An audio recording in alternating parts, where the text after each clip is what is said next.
আজকের healthy chicken sandwich নিয়ে হাজির হয়ে গেছি। কিভাবে বানাবেন কত সহজে কম উপকরণে সেটাই দেখাবো। প্রথমে 2 কাপ জলে আমি কিন্তু বোনলেস চিকেনগুলো একটু বয়েল করে নিচ্ছি। বোনলেসও আছে আবার উইথ বোনও আছে, মানে সব মিলিয়ে মিশিয়ে আর কি। যত কটা চিকেন ছিল আমার কাছে আমি সিদ্ধ করতে বসিয়ে দিয়েছি। 1 চামচ লবণও দিয়ে দিয়েছি। এবারে চিকেনটা খুব ভালো করে আমি কিন্তু বয়েল করে নেবো। চাইলে আপনারা প্রেসারে একটা হুইসেল দিয়ে নিতেও পারেন। চিকেনটা ভালো মতো বয়েল হয়ে গেছে। এবার বোনগুলোকে আমি ছাড়িয়ে নেব আর একটু চিকেনগুলোকে চটকে নেব। বোনগুলো ছাড়িয়ে ছাড়িয়ে ফেলে দেবো যাতে কোনো রকম হাড় না থাকে। এবার চিকেনটাকে একটু ভালো করে চটকে নেব। যেহেতু সিদ্ধ হয়ে গেছে তাই চটকাতে কোনো রকম অসুবিধা হবে না।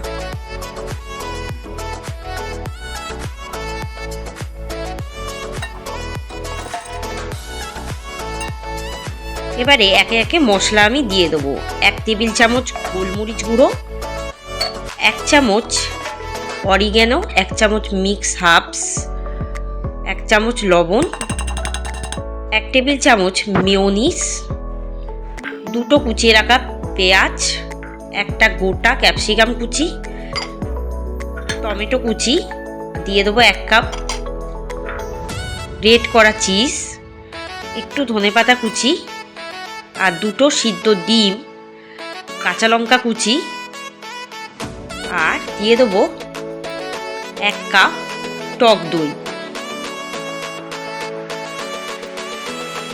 আর দিয়ে দেবো 2 টেবিল চামচ রেড চিলি সস, 2 টেবিল চামচ টমেটো সস, 1টা গোটা পাতিলেবুর রস।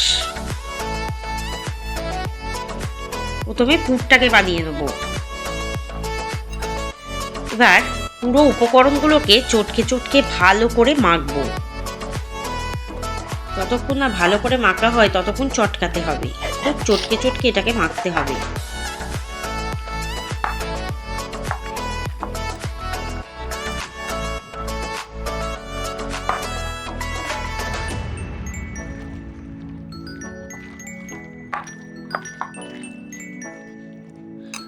খুব ভালো করে চটকে চটকে মাখা হয়ে গেছে প্রায়।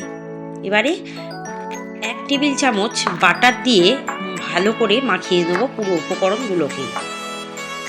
মাখিয়ে 30 মিনিট রেখে দেবো। 30 মিনিট পর দিয়ে দেবো ওই কাঁচা লঙ্কা দিয়ে 2 টেবিল চামচ ভিনিগারে ভিজিয়ে রেখেছিলাম, সেটাই দিয়ে দিলাম। এবারে একটা ব্রেড নিয়ে নিয়েছি, স্লাইস ব্রেড, আর মরিচের ব্রেডটা ইউজ করবেন, ভীষণ ভালো খেতে হয় স্যান্ডউইচের। এবারে উপর থেকে আমি একটু টমেটো সস মাখিয়ে নেব। এরপর পুরটাকে লাগাবো, পুরো পাউরুটিটার মধ্যে স্প্রেড করে দেবো, আর আরেকটা পাউরুটি দিয়ে এটাকে ঢাকা দিয়ে দেবো, মানে কভার করে দেবো। এবারে আমি মাঝখান দিয়ে একটু কেটে নেব, ঠিক এইভাবে। এবারে আমি তুলে রাখবো, আর একটা দেখাচ্ছি, দেখে নিন ভালো করে। প্রথমে একটা পাউরুটি নেব, আমি টমেটো সস মাখিয়ে নেব। আপনারা চাইলে মেয়োনিজও মাখিয়ে নিতে পারেন, তবে টমেটো সসটা দিলে একটু বেশি খেতে সুন্দর হয়। এবারে আমি পুর দিয়ে পুরো ব্রেডটাকে কভার করে দেবো।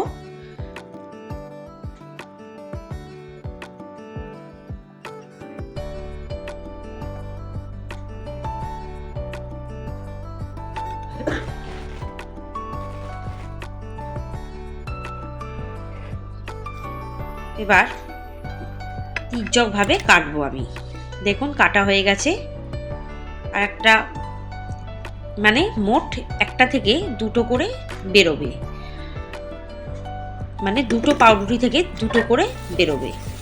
এবারে কড়াই দিয়ে দেবো 1 টেবিল চামচ মাখন, দিয়ে এটাকে সেঁকতে দেবো যাতে চিজগুলো ভেতরে গলে যায়, তাই একটু সেঁকে নিতে হবে। এবার আস্তে করে হাতের সাহায্যে আমি উল্টে দেবো। দেখুন ভালো মতো কিন্তু বেশ কড়কড়েভাবে সিদ্ধ হয়ে গেছে আর বেশ লাল লাল আকার ধারণ করেছে।